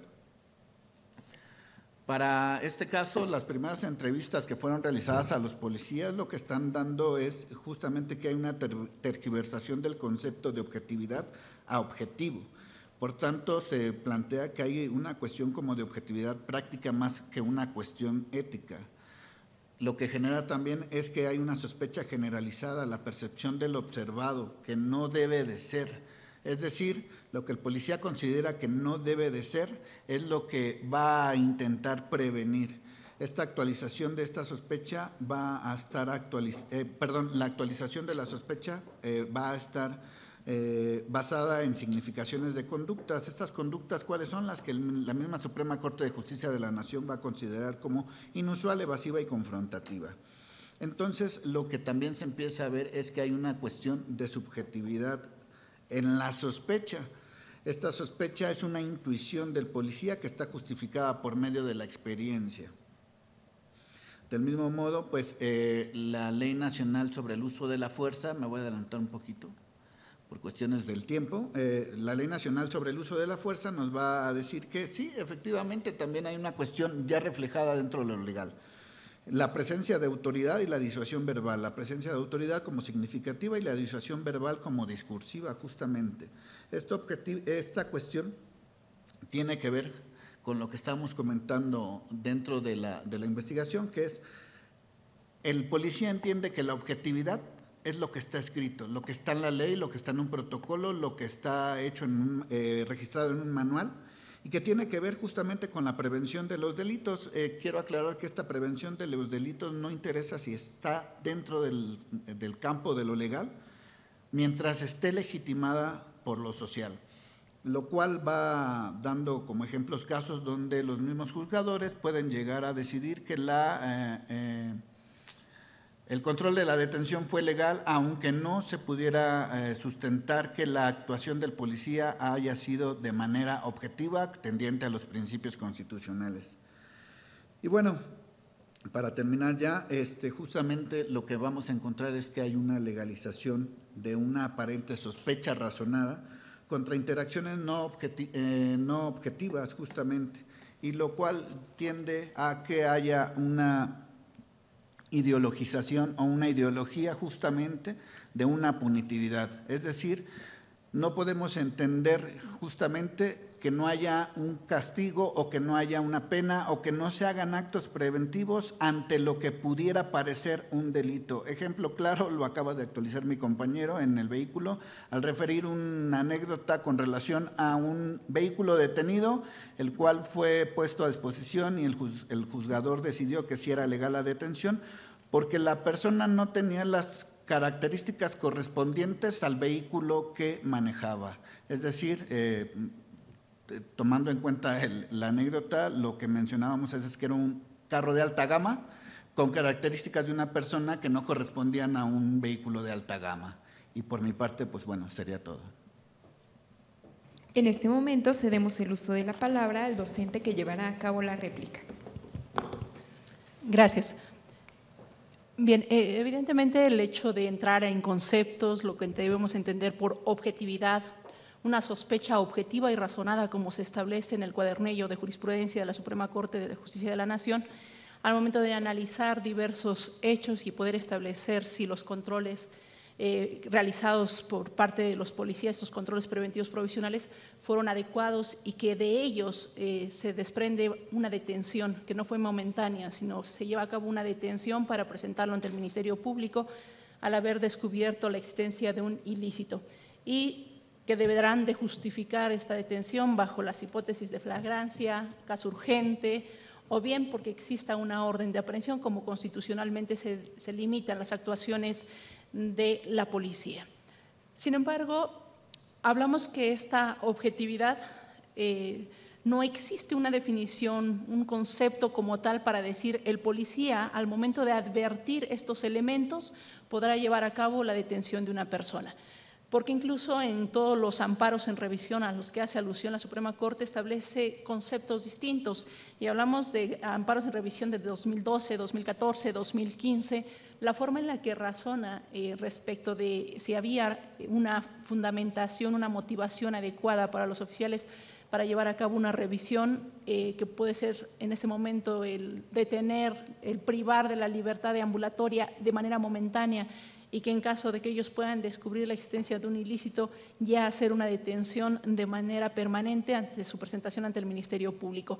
Lo que alude la Suprema Corte también es cuestionable, ¿no? Porque en algunos casos sí podemos entender que el hecho de que vaya un exceso de velocidad, de que tenga actos violentos, de que sea una conducta nerviosa, pero que además se sumen otras apariencias de un delito, como el hecho de que una persona ha informado o ha establecido una denuncia de manera no formal, no ante el Ministerio Público, sino simplemente una denuncia anónima en el que le diga la persona que viste así, así y así y se encuentra ubicada en tal lugar, está vendiendo droga. Y bajo tales circunstancias, con un señalamiento de una persona que no se ha identificado, sea suficiente para que el oficial vaya, verifique si existe una persona con esas características, realice la detención, realice la revisión y en caso de que encuentre elementos que sean constitutivos de un ilícito, pueda llevar a cabo la presentación ante el Ministerio Público. Dices, bueno, ¿en qué momento podemos establecer que esa objetividad se acreditó? Cuando el policía que estaba realizando un operativo donde se advierte que tiene un mandato por parte de sus superiores, donde se establece el lugar en el que va a estar realizando el operativo, donde se establece cuál es el objeto del operativo y entendiendo que es una facultad realizar esas funciones preventivas y en el momento en el que le marca el alto a un particular, le avienta el vehículo, sale a exceso de velocidad, eso no es suficiente para efecto de establecer que podremos encontrar o estar en presencia de una persona que está cometiendo un hecho ilícito y si a eso además le señalamos el contexto social en el que se encuentra. Y no es una cuestión también de discriminación, no es por el aspecto físico, sino también tendremos que considerar la zona, los horarios, el índice de delictividad que se da en cada una de las zonas para efecto de poder establecer que haya elementos más objetivos para llevar a cabo esta detención. Entonces, me parece interesante la propuesta de poder inmiscuirnos en qué debemos de entender por objetividad y qué entienden los policías por objetividad, porque también a mí me parece incorrecto el que nosotros podamos exigir que un policía pueda tener mirada de rayos X y que desde 1 kilómetro podamos verificar así en el interior del vehículo trae un arma de fuego, entonces lo voy a detener. O sea, hay cuestiones que son imposibles, todo tendremos que hacerlo racionalmente y ahí quizás precisamente establece la cuestión de una sospecha razonada. ¿En qué momento podemos hablar de que la exigencia hacia un policía preventivo es razonable? No podemos pedirle que sea un héroe, no podemos tampoco exigir que tenga capacidades más que humanas para efecto de detectar la existencia de un ilícito, pero sí lo que debemos exigir es que nos pueda justificar la razón bajo la cual lleva este control preventivo atendiendo a el lugar, la localización, índices delictivos, las denuncias anónimas que se han presentado, la forma en la que se ha incrementado la delictividad en ese punto. Entonces me parece interesante, sí me parece importante, pero además también considero que es importante que podamos atender también a la objetividad que sí se establece en el Código Nacional entre las partes, el artículo 127, 132, las funciones de la policía, para que podamos ir adminculando dicha objetividad en el momento de llevarse a cabo esos controles preventivos provisionales. Me parece adecuado, pero también, repito, me parece también que debemos de considerar la función del policía preventivo y más que también pugnar por un respeto de derechos humanos, también debemos considerar ya el que se pueda pugnar por un cumplimiento de obligaciones ciudadanas. Ya no solamente hablar de una vulneración a derechos, sino también el preguntarnos qué obligaciones como ciudadanos tenemos en este aspecto, porque solamente así podemos equilibrar y solamente así podríamos garantizar un acceso a la justicia, cuando todos asumamos la responsabilidad que tenemos como ciudadanos para efecto también de exigir el respeto de nuestros derechos. Gracias. A continuación, se abrirá un espacio de 10 minutos para llevar a cabo una retroalimentación entre los alumnos y profesores de ambas instituciones, a quienes cedemos el uso de la palabra.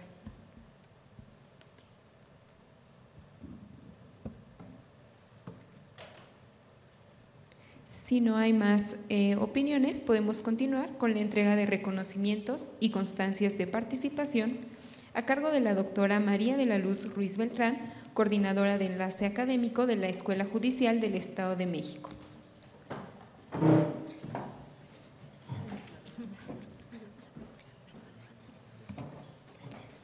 Recibe un reconocimiento por su participación en este coloquio la magistrada maestra María Ledith Becerril García, docente de la Escuela Judicial del Estado de México.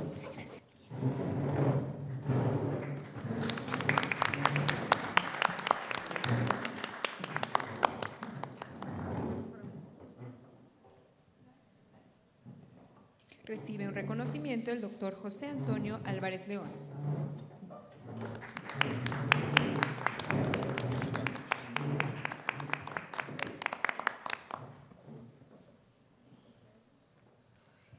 Recibe un reconocimiento la doctora Claudia González Jiménez.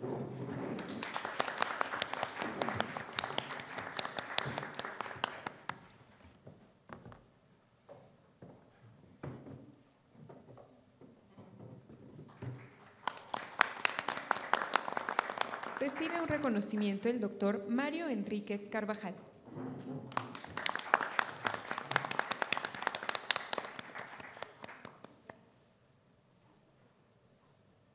Recibe un reconocimiento el doctor Víctor Hugo Dávila Ortiz.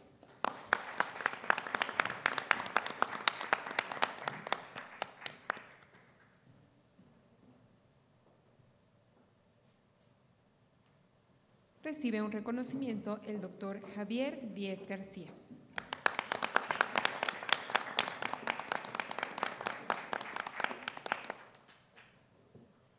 Se hace entrega de un reconocimiento, así como de un a Iván de Jesús Peredo, alumno de maestría de la Escuela Judicial del Estado de México. Recibe un reconocimiento y un obsequio por su participación Mario Alberto Ramos Centíes.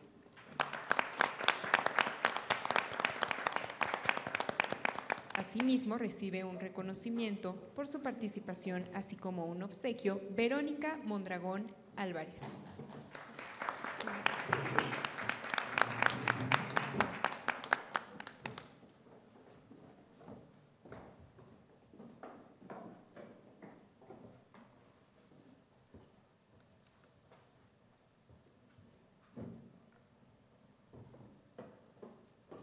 Recibe un reconocimiento por su participación Verónica Mondragón Álvarez.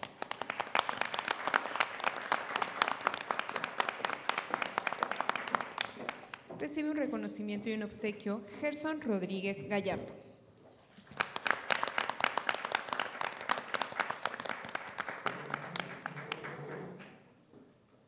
Asimismo, recibe un reconocimiento y un obsequio Mayra Selma Martínez Nateras.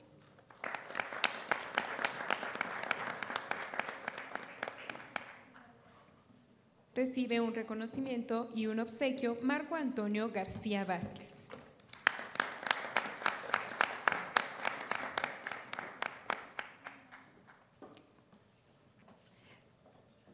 Asimismo, se hace entrega de un reconocimiento por su invaluable labor en la organización de este evento, el jefe de Departamento de Investigación en Procuración y Administración de Justicia de la Facultad de Estudios Superiores Zacatlán, maestro Roberto Gabriel Ruiz y Ruiz.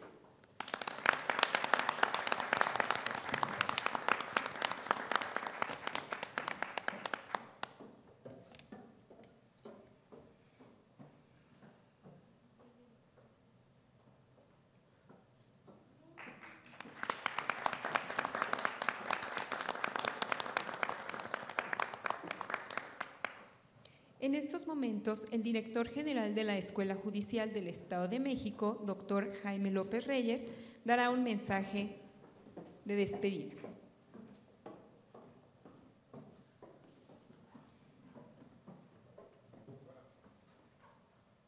Buenas tardes, si me permiten, desafortunadamente tuve una actividad previa a su actividad de ustedes, pero me da mucho gusto que se realice este tipo de actividades académicas, en la cual todos aprendemos y mucho, ¿verdad? Y también nos ayuda a que, por lo que he escuchado desde que llegué, pues creo que nos ayuda pues a rectificar lo que haya que rectificar, como la metodología de la investigación, que es muy importante, y saber qué es lo que estamos haciendo, darle el enfoque adecuado y realmente llegar a lo que queremos llegar. Entonces, es muy valiosa las intervenciones de todos los docentes, son muy valiosas, vamos a ver que se lleven a cabo para mejorar los trabajos. Para mí, como director de la Escuela Judicial del Estado de México, es un honor contar con personal de la UNAM, de nuestra máxima casa de estudios, y lo hago muy enfático, porque es nuestra universidad del país y que nos da mucho nombre en todo el mundo. Yo esa cosa lo he constatado en varios países, entonces yo me congratulo con contar con su presencia y espero que no sea la primera ni la última, que vengan muchas veces y esa será su casa. Muchas gracias.